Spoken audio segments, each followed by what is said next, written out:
Hello అందరికీ ఈరోజు మీకు ఎంతో టేస్టీగా ఉండే చికెన్ ఫ్రై ఎలా తయారు చేయాలో చూపిస్తాను. ఇది చాలా సింపుల్ ప్రాసెస్ అండి.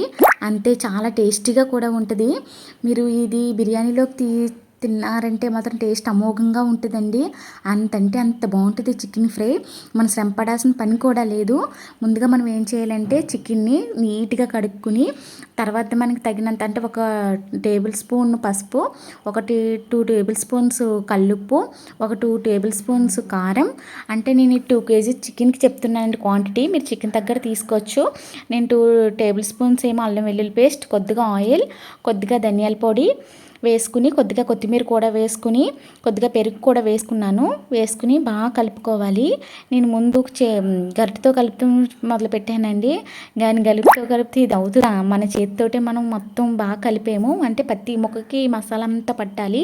ఇలా పట్టిన దీన్ని ఏం చేయాలంటే 1 గంట వరకు మనం అలా వదిలేయాలి. మ్యాగ్నేట్ చేసుకోవాలి. మ్యాగ్నేట్ చేసుకుంటేనే మనకి టేస్టీగా ఉంటుందండి. లేదంటే ఇన్స్టెంట్గా కూడా చేసేసుకోవచ్చు.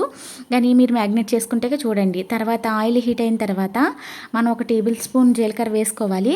జీలకర్ర వేసుకుని ఉల్లిపాయలు, కరివేపాకు, పచ్చిమిర్చి కంపల్సరీ వేసుకుని అవి బాగా వేగిన తర్వాత మనం ముందుగా మ్యాగ్నేట్ చేసుకున్న చికెన్ని అందులో వేసేసుకోవాలి. వేసేసుకుని ఏం చేయాలంటే ఫ్లేమ్ హైలో పెట్టి మూత పెట్టుకుని అలా మగ్గనివ్వాలి. అలా ఉండటం వల్ల ఏంటంటే చికెన్లో ఉన్న వాటర్ అంతా పైకి వచ్చేస్తుందండి.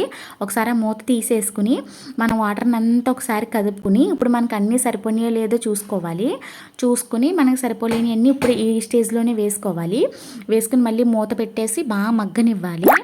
మనకి ఇలాగ ఈ వాటర్ మగ్గేటప్పటికి ఏమవుతుందంటే అండి, వాటర్ అంతా ఇంకిపోయేటప్పుడు ఇంకొండి ఇలా ఉంటుంది. ఇప్పుడు ఏం చేయాలంటే ఫ్లేమ్ హైలో పెట్టుకుని అలా మనం కలుపుకుంటూ ఉండాలి. కలుపుకుంటూ ఉంటే అంతే, ఎంతో టేస్టీ చికెన్ ఫ్రై రెడీ. చాలా అంటే చాలా